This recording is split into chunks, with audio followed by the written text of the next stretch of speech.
Assalamualaikum warahmatullahi wabarakatuh. Ustaz, saya seorang ibu rumah tangga, sudah menikah. Pasti sudah menikah karena antum ibu rumah tangga. Iya.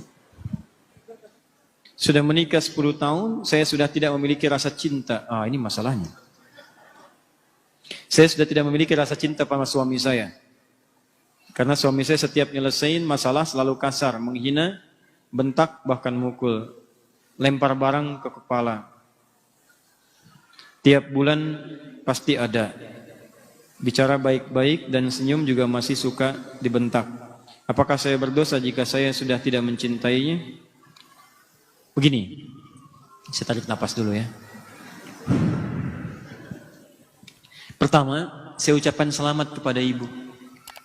Allah titipkan pria itu kepada ibu, bukan perempuan lain. Dan hebatnya ibu bertahan dengan 10 tahun. Dibentak-bentak, dilempar, Anda bayangkan. Perempuan lain mungkin dilempar sehari, sudah nggak kuat. Ibu 10 tahun tuh.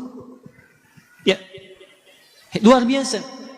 Saya ucapkan selamat, yang dipilih ibu bukan perempuan yang lain. Berarti ada hikmah terbesar yang ingin Allah berikan kepada ibu. Seperti Allah titipkan Fir'aun kepada Asia. Karena yang kuat cuman Asia, yang kuat cuman ibu, bukan perempuan yang lain. Karena itu dititipkan kepada ibu, karena ada nilai-nilai kemuliaan yang tidak ibu bayangkan sebelumnya. Pertama, teman-teman sekalian, perhatikan sini. Rumah tangga itu bagian dari dakwah. Bukan sekedar dakwah biasa, tapi bekal untuk mencari kemuliaan akhirat. Lihat sini. Rumah tangga itu sesungguhnya bekal berpartner bekerja sama untuk mencari kemuliaan akhirat.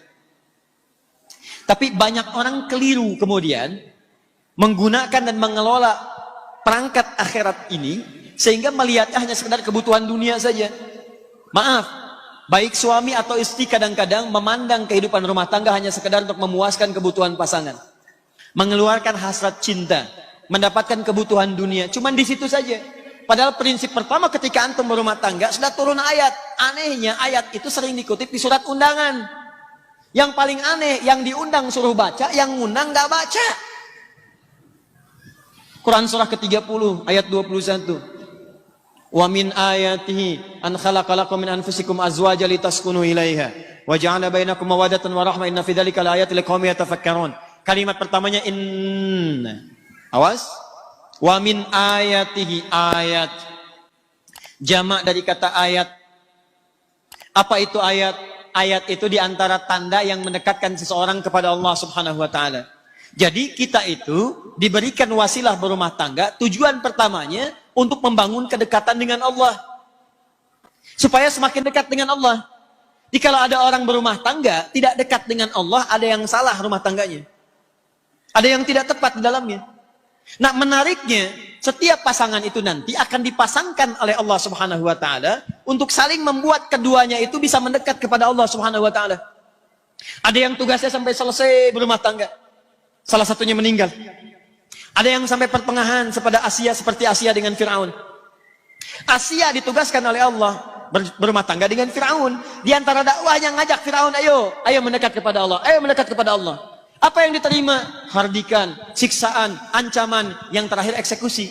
Cuman Asia paham, yang ditugaskan kepada saya adalah bagaimana caranya saya mengajak suami supaya dekat dengan Allah. Hebatnya, Allah tidak akan pernah pasangkan seseorang kalau tidak memiliki tugas yang sejajar satu dengan yang lainnya. Artinya apa?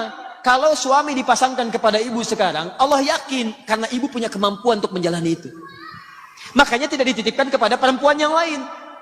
Apa yang ibu dapatkan dari situ? Bukankah dalam setiap makian ada kesabaran? Bukankah dalam setiap hinaan di situ ada ketawakalan? Bukankah sejak saat itu ibu rajin tahajud? Bukankah sejak saat itu ibu rajin berdoa? Ingat baik-baik, setiap interaksi suami dengan istri, di sana ada peluang pahala-pahala yang bisa didapatkan. Makanya kata para ulama, ketika Anda mendapatkan pasangan berlaku tidak menyenangkan, maka bersabar, itu yang pertama. Bersabar, coba terima dulu itu semua dengan merespon dengan nilai-nilai kebaikan. Cara meresponnya, bayangkan Allah sedang memberikan misi kebaikan yang melahirkan pahala yang banyak bagi Anda.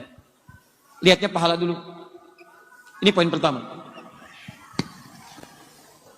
Jadi kalau Anda sudah berpikir bahwa ini barangkali dititipkan kepada saya karena saya mampu dan ada misi dakwah di sini, barangkali Allah kirimkan yang seperti ini supaya saya mendapatkan pahala dalam kesan untuk mendapatkan surga saya. Kalau cara berpikirnya bukan berpikir yang maaf intimidatif, tapi berpikirnya pada yang positif, oh Allah sedang menguji saya, maka Anda akan merespon dengan penuh semangat untuk memperbaiki diri lagi. Ini bagian yang pertama. Ya, ibu bukan orang pertama, karena zaman dulu pun sudah ada yang seperti itu. Ada. Ini kebalik bu, istrinya yang susah, suaminya sabar, dilayani. Ketika tetangganya mengadukan, ini kisah nyata. Ketika tetangganya mengadukan, kenapa engkau bertahan dengan perempuan seperti itu? Dia kan nggak baik. Langsung dia menyelah. Akhil karim, berpikirlah yang mulia. Allah sudah dekatkan surga ke rumah saya. Kenapa engkau mencoba menjauhkannya? Lihat cara berpikirnya. Allah sudah mendekatkan surga ke rumah saya. Kenapa engkau berpeluang menjauhkannya? Jangan jauhkan. Karena dia melihatnya ini sebagai surga saya nih. Ya, dia titipkan kepada saya bisa melayani dia. Dia marah, saya dapat kesabaran. Saya doakan dia.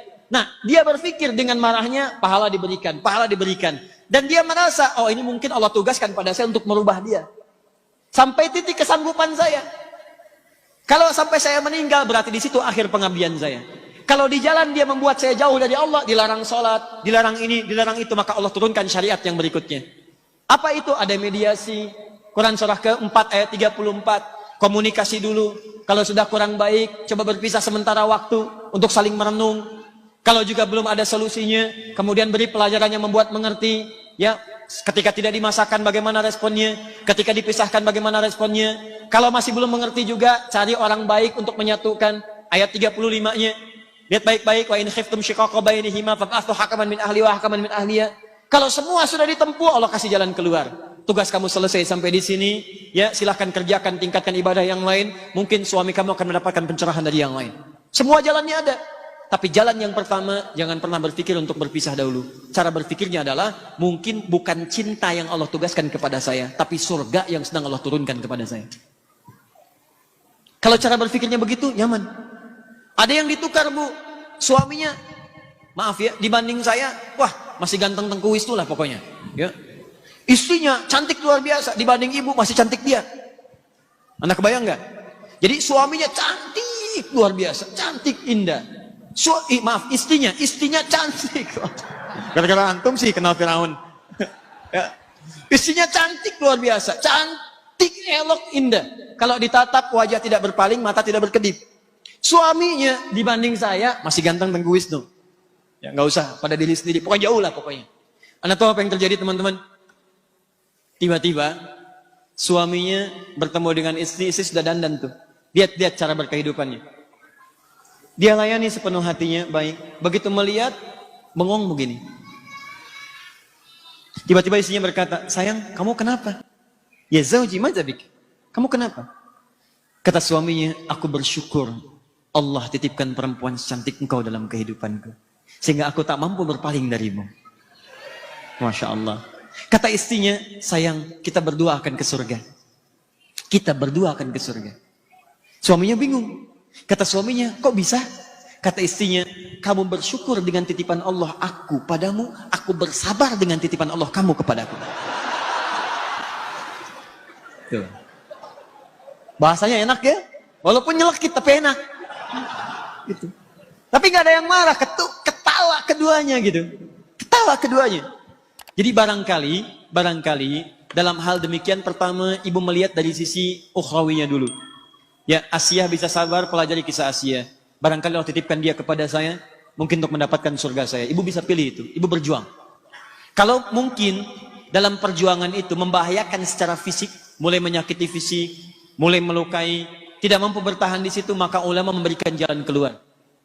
Baik ya, dari ayat-ayat Al-Quran yang diberikan. Apalagi kalau sudah mencegah untuk mendekat kepada Allah, maka hukum pernikahan nanti bisa turun. Dari mulai sunnah, kalau sudah berbahaya kepada fisik, terancam jadi makruh. Kalau sudah menjauhkan dari Allah atau nyawa terancam jadi haram hukumnya. Haram.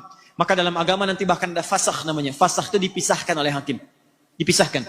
Ya, supaya mendapatkan kenyamanan tersendiri. Tapi di balik itu semua sempurnakan dulu perjuangan ibu kepada Allah sehingga nanti ketika ibu disoal di hari kiamat nanti, kenapa kamu begini? Ibu bisa menjawab, ya Allah, aku telah sabar menerima titipan darimu dengan perjuangan yang telah aku maksimalkan. Kalau itu belum bisa memasukkan aku ke dalam surgamu, maka boleh berikan syafaatku dengan segala kesabaran yang telah aku berikan hanya untukmu. Paham ya? Baik. Nanti kalau besok-besok seperti itu lagi, dengan yang pelan, malam-malam ibu bangun. Caranya doakan.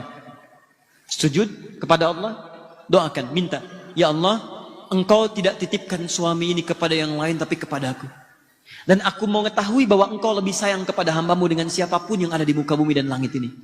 Maka mohon dengan segenap sayangmu ya Allah, sentuh hatinya untuk berubah. Berikan kelembutan pada jiwanya. Minimal mohon ya Allah, jadikan sebelum kami menghadap kepadamu, pasangkan kami dalam mawaddah, sakinah dan rahmah. Bangun, bangun, bangun. Saya yakin dari sekian yang bangun itu akan ada perubahan dan dampak dalam kehidupan. Saya berdoa semoga Allah muliakan ibu dan keluarga ibu dan pasangkan dalam kemuliaan insya Allah.